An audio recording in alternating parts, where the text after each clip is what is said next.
Hello, everybody. Josh here, and welcome back to another edition of your AEW Dynamite post-show review.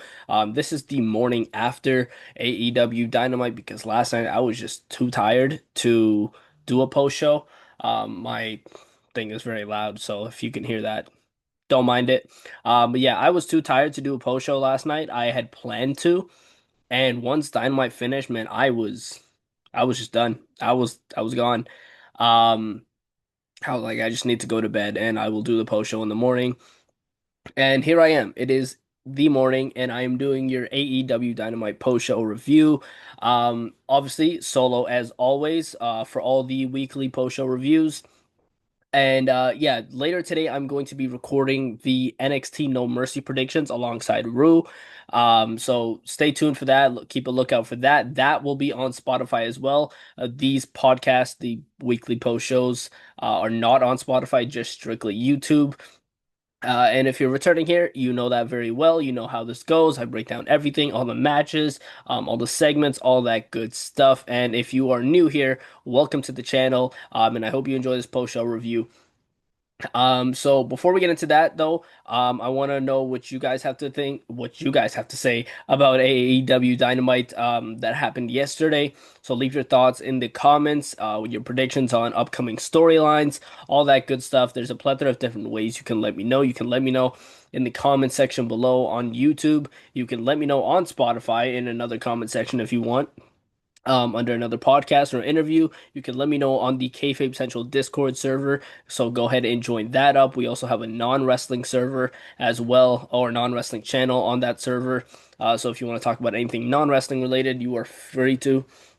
You can also let me know on the Kayfabe Central website, whether it be the comment section under any of the posts, or we have a group community section, so you can go ahead and check that out. You can also go check out the Kayfabe Central Ko-Fi page. It's $5 minimum to subscribe to the exclusive wrestling content tier, so make sure you go ahead and check that out if you are able to. It would be greatly appreciated.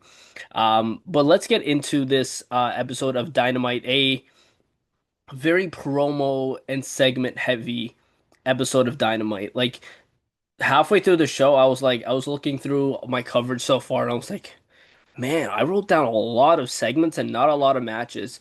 Um, but this being the episode after All Out, I guess it sort of makes sense to start building things.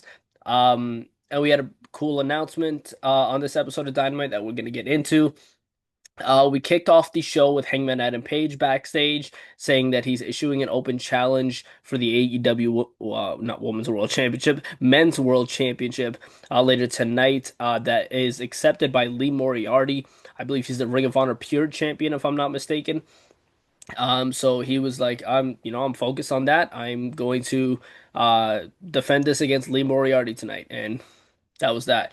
He also said he appreciates Kyle Fletcher putting up a fight at All Out, and he pushed him to his limits and a limit that most people haven't been able to. And so he gave credit to Kyle Fletcher for that and said he's going to be keeping an eye on him in the years, months to come, to see how far he really goes. The first match of the night was an AEW World Tag Team Championship match. Bandito, and Burger King defeated the GOA by pinfall to retain. A pretty solid way to kick off the show. This was a fun match. Like I said, I'm liking GOA a little bit more each time because they're looking fantastic. They picked up a win at All Out, and despite the loss here, they're looking pretty good. And I think that eventually they could win those tag team titles alongside Ricochet. And yeah, nothing else to say about that. It was a good match. And GOA looks great. Brodito is obviously great. I thought it was an odd pairing at first. I think a lot of us thought it was an odd pairing at first, but they're a fun tag team. They have fun in there. They do some pretty cool spots. And yeah, what more can you ask for, right? They're the tag team champions. With backstage, Mark Briscoe was with Alicia Atout and the Conglomeration, and Kyle O'Reilly, Roderick Strong. He was asked who the mystery partner is tonight, and Mark Briscoe said it's a mystery, but then dropped some hints that it could be Orange Cassidy. And yeah, he had the sunglasses. He put the sunglasses on, all that stuff. So I everybody knew it was gonna be Orange Cassidy. So I love how they played into it a little bit, and not just tried to act like clueless. Like everybody knew it was gonna be OC, so I found it pretty funny that they played into that a little bit. We then had the AEW World Championship match. Hangman Adam Page defeated Lee Moriarty by pinfall to retain. Nothing happened after the match. It was just a good match, fun match. I think that they're eventually gonna have to put Hangman Adam Page in a storyline of some sort. Probably for Wrestle Dream. I don't see why he wouldn't defend his title at Wrestle Dream. But Wrestle Dream is some time away from now, so we have a little bit of time. We have a little bit of time before we get there. So yeah, fun match from Hangman and Lee Moriarty. I haven't seen much of Lee Moriarty, so this was cool to see. And yeah, he looks like he moves pretty well in there. He's a great technical wrestler. And yeah, Lee Moriarty looks good. He's the Ring of Honor Pure Champion for a reason. So yeah, good work from Lee Moriarty there. Uh, we then had a video from All Out last Saturday where Cope told Christian Cage that, he doesn't know how much longer he can do this because now it's affecting his family and he's gonna go away and he doesn't know if he's gonna come back. Christian then says, "Well, I have no family, so you go take care of yours." So Cope leaves the locker room. Yeah, Cope is gonna be off TV for a while. Um, yeah, that's pretty interesting. I didn't expect that, but then again, the age that the guy is at, he can't really be wrestling all that often like how he used to. Especially, the neck injuries, all that stuff, and he's probably going to return with Beth Copeland. I don't think she's signed. She may not be signed. Because I didn't hear anything about her officially being signed, so she may have just showed up at All Out. Yeah, FTR then came out for a promo and gave a very lackluster apology to Beth Phoenix. They said their intention wasn't to hurt Beth Phoenix, and their full intention was to end Cope and Christian. Dax Harwood came up with a funny, stupid excuse where he was like, "I thought it was Cope, so I grabbed him and put him up, and then delivered a pile driver." Um, yeah, and he's like, it wasn't until after I realized it was Beth. Uh, after that, Willow Nightingale came out and said Beth Copeland is the reason. Is like woman like Beth Copeland is why she is a professional wrestler and why she doesn't take shit from people like Dax Harwood.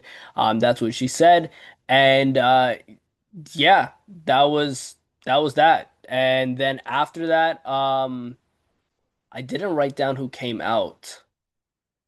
Somebody came out. Oh, right. It was Jet Speed. Jet Speed came out to assist Willow Nightingale because things were getting a little bit heated between Willow and FTR and Stokely. So Jet Speed came and just were there. So it seems like we're gonna get a little bit of a program with FTR and Jet Speed, which should be a fun match. Those are two great teams, and yeah, whenever that match happens, probably next week on Dynamite, because that doesn't seem like a pay-per-view match, really. And next week is the 6 year anniversary for AEW Dynamite, so they could very well do the match on there. We then had a um another thing from last week after All Out. MJF was in that staircase that he's always in. And he says he's losing himself a little bit. He's not the MJF that, shook the professional wrestling world. And no matter which company it was, everybody was talking about him. There was signs, there was chants. He says he's not that guy anymore after losing to Mark Briscoe, and he needs to find himself. So he is going to be taking some time off as well. So we lose Cope, we lose MJF, but at the same time, we got people like Pac back. Spoiler alert: Orange Cassidy is back. So we have OC back, and then somebody returned on Collision. Commander. Commander's gonna be returning on Collision. And so yeah, we like, and obviously these are not like main event guys, but they're guys that can contribute a little bit. Some guys can, go in the ring. Like obviously we don't have Osprey as well. We don't have Swerve, so that's very like key points to the main event scene.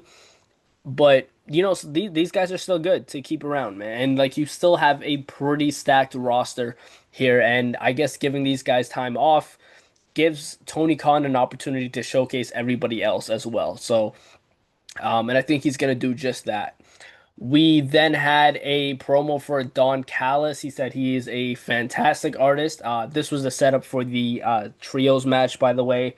He came out with the rest of the family, and says he is a great artist and shows all of his past paintings. And then says he's going to reveal his final masterpiece. When the curtain is pulled down, it's not a masterpiece, it's Orange Cassidy. Um, so that was pretty funny. That's very different to the way that they did that return because I was expecting the generic thing where it's like the rest of the conglomeration comes out, like Mark Briscoe comes out, Hologram comes out, and like, who's the third partner? Here he is. It's Orange Cassidy. Um, but no, they did it completely different, and I loved it. I love when things are changed up a little bit in wrestling, and it's not the same thing. So yeah, kudos to this because it surprised me. I was like, oh shoot, it's Orange Cassidy. That's not a painting. We then went to the match, Mark Briscoe hologram and Orange Cassidy. I spelled Orange Cassidy's name wrong. I put a P instead of an O.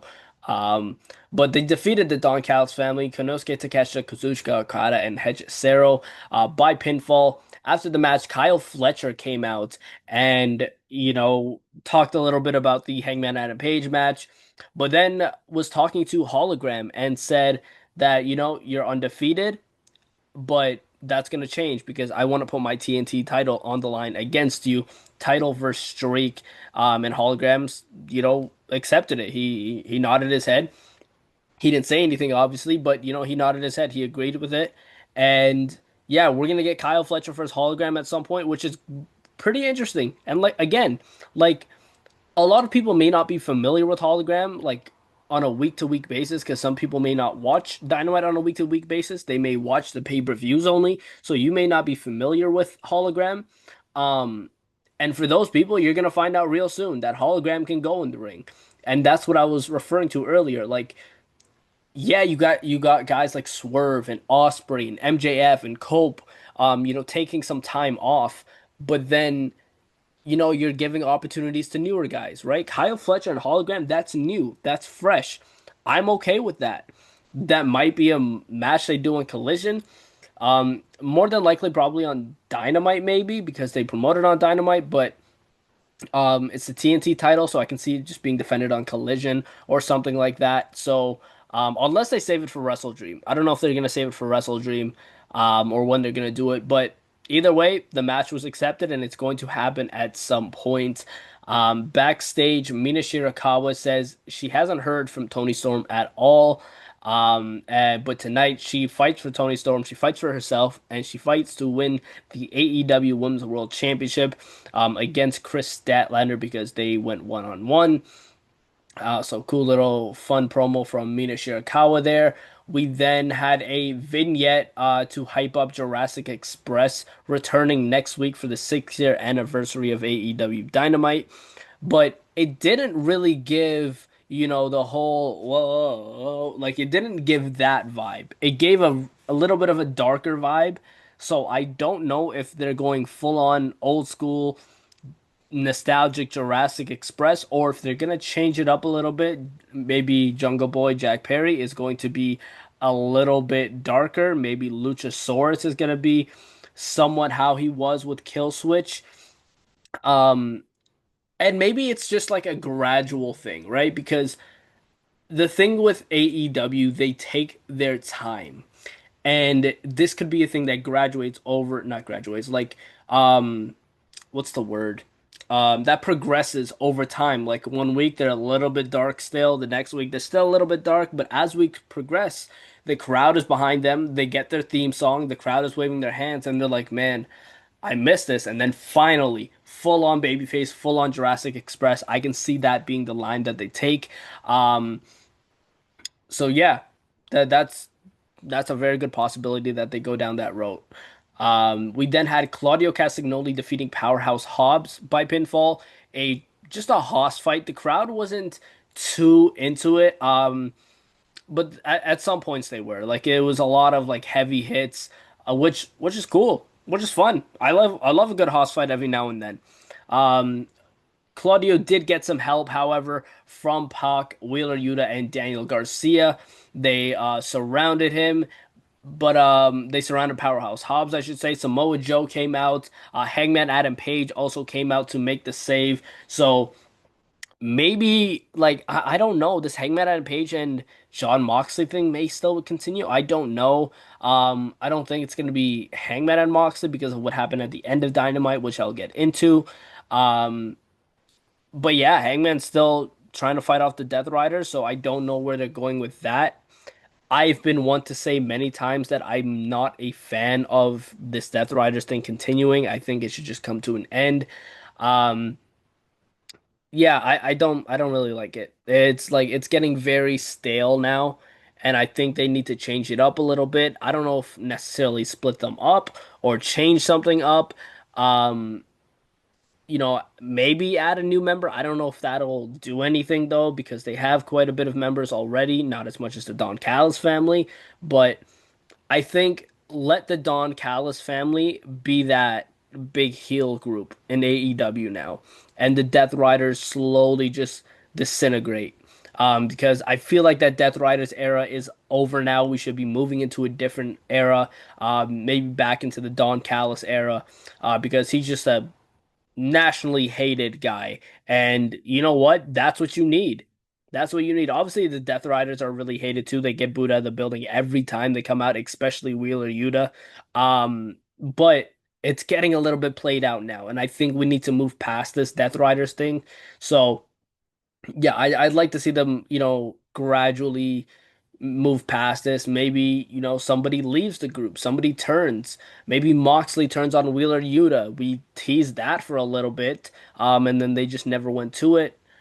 So maybe we go back to that. Maybe Wheeler Yuta goes from being the most hated person to being the most loved in AEW. I think that would be a really cool story where it's like Wheeler Yuta is finally sick of everything. He's sick of hurting people, and he's like, no, I'm not gonna do this. And then Moxley gets pissed. Moxley takes Wheeler Yuta out, and then months later, Wheeler Yuta comes back for his revenge. Maybe we get a Wheeler Yuta John Moxley feud, and then the crowd gets behind Yuta instead of chanting "F you Yuta." I think that would be really cool storytelling. I think that's something they're very capable of pulling off. Um, and that could be a way to get this Death Riders thing a little bit, up there, a little bit more interesting because you could still have Claudio and, Marina Shafir alongside John Moxley and Daniel Garcia as well. So yeah, I think that's a road they can definitely take. We went to the main event after that, the AEW Women's. No, I lied. We had the Tony Khan announcement after that Claudio match. And the announcement was what we all expected that he announced AEW Women's Tag Team Championships. They look just like the men's, which I'm completely fine with. And I kind of liked when WWE did that, because it makes it feel special, right? It doesn't give the vibe that like they have to be completely different. It's not like any like small little like title or anything like that. Um, it's a championship, right? It's a title. It's a big title. Looks just like the men's, and we know how stacked the roster is for AEW, especially on the women's side of things. And I know like you wouldn't really think that the women's roster is stacked that much, but when you really, take some time to think about it, they got a lot of women. They got a lot of people they can put in tag teams. And I was watching Sean Ross's post show last night, and he was saying that, there's people that are free agents that they can bring in for a tag team, right? Like you can bring in, Shotzi and Scarlett to tag in this tournament. I think that they can make this really good, and if it's booked well, this could be really interesting. And I think for AEW, this is a good idea because you have a lot of women, you have a stacked roster. Having two titles is not going to do that, but having a tag team championships and making them feel important, now that can do a lot. And then, you can have people who eventually break out into single stars with those AEW Women's Tag Team Championships. right? Like you already have with Julia Hart and like the Triangle of Madness, Julia Hart and Sky Blue. You can have them in there. You can have Tony Storm and Mina Shirakawa in there. Um, you can like I don't think Chris Statler and Harley Cameron would be in there. You have Anna Jay and Tay. What does she go? Is she, Tay Mello? She's going by now. Um, you have them. You have so many people. You have Megan Bayne and Penelope Ford in there as well. You could throw a lot of women's tag teams in here. You could throw some free agents in there, and make this a really good tournament and make them feel important. So yeah, I think that's something that they can do, and hopefully um they don't waste it too much. Hopefully this doesn't become a dry thing where it's like, oh, I completely forgot they exist. I hope Tony Khan has a plan in set, so that this can be interesting because I think this is a good idea, especially if booked well. But then we went to the main event, the AEW Women's Championship match. Chris Statlander defeated Mina Shirakawa to retain the title. After the match, Wheeler Yuta came out to hug Chris Statlander. Solid match, by the way. It was an okay match between Chris and Mina. It was what it was. It was a pretty fun match. There was times I didn't pay too much attention to it because I was focused on my TikTok chat and live. Um, but from what I saw, pretty good match. After the match, though, like I said, Wheeler Yuta came out to hug Chris Statlander and welcome her to the Death Riders. And then Statlander seemed like she was going to join. Her smile changed. She was serious. And she hugged back Wheeler Yuta until she laid him out with a clothesline. And then I think took out Marina Shafir as well, and then ran away with Harley Cameron. So yeah, Chris Statlander is not joining the Death Riders unless they, swerve us again. Not Strickland, unless they swerve us again. And she actually does join the Death Riders and turns on Harley Cameron. But I think I prefer her being solo alongside Harley Cameron as AEW Women's World Champion. I think that would be a lot better. Um, but then after Statlander ran away, the entire Death Riders were out. Darby Allin came out with a flamethrower and threatened the Death Riders with a flamethrower. Moxley was trying not to back down, but Darby kept increasing the flame and backing up the Death Riders. Darby Allin then challenged John Moxley to an I Quit match at Wrestle Dream. Moxley didn't accept, decline, or anything. He just was like, oh, no, this guy wants to fight again. What's wrong with this guy? This guy's insane. This guy's a psychopath. Um, that was a look Moxley gave. He's just like, this guy's threatening me with a flamethrower. Absolutely insane, by the way. Oh my goodness. Darby Allin is crazy. Some of the things he does is absolutely insane. That I Quit match is gonna be ridiculous. Because you're telling me that one of these guys gotta say I quit.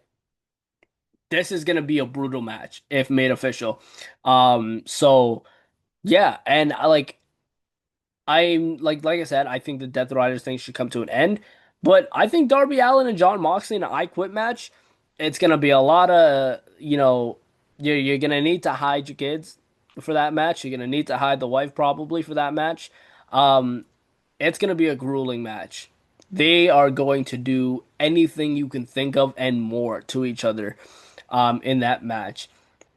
So yeah, that was AEW Dynamite for September 24th, right? The 24th. Yeah, the 24th. 2025. A solid episode of AEW Dynamite. It wasn't terrible, but it wasn't great either. But that's fine for a show after a pay-per-view, after a big pay-per-view. Calm us down a little bit, right? We're still off the high of All Out. Let's calm down a little bit. Let's throw a Hoss fight in there. Let's throw some slow things in there. Yeah, and they still had some pretty big things. Like they had Hangman defend the AEW World Title. That's good. I like that. I like the fact that what AEW does is when a champion is in a match, more often than not, they make the title on the line. I think that should be the case for every single thing. Like even in the WWE, I feel like that they should do that. Um if a champion is wrestling, why not put the title on the line? It makes it feel a lot more important. And it's like, oh, wait, the title's on the line now. Whereas if it's a non-title match, you're like, okay, there's no reason the champion should lose. And like, obviously, we thought that with Hangman and Lee Moriarty, but you never know in professional wrestling, right? Especially when a title is on the line. There's that little thing in the back of your mind. It's like, what if they do this? What if they shock us right now in a random episode of Dynamite or a random episode of Raw or SmackDown or NXT or whatever the case may be? What if they shock us? That little thing in the back of your mind is what makes wrestling wrestling. And I think that every champion should defend their title when they fight. Like, it just makes sense. It just makes sense. And so yeah, a pretty decent episode of AEW Dynamite. But as always, I love to hear what you guys have to say and what you guys think, whether you agree or disagree with me. I always love hearing you guys' opinions. So let me know in the comment section below. All the things I stated at the beginning of the video, you can also let me know on my Instagram, my TikTok. They're all in the link down below. They're all in the description down below. All linked there. So make sure you go ahead and check that out. But yeah, I will see you guys later today for my NXT No Mercy predictions alongside Rue on Wrestling. So make sure you stay tuned for that. And with that being said, I will see you guys then. Take it easy.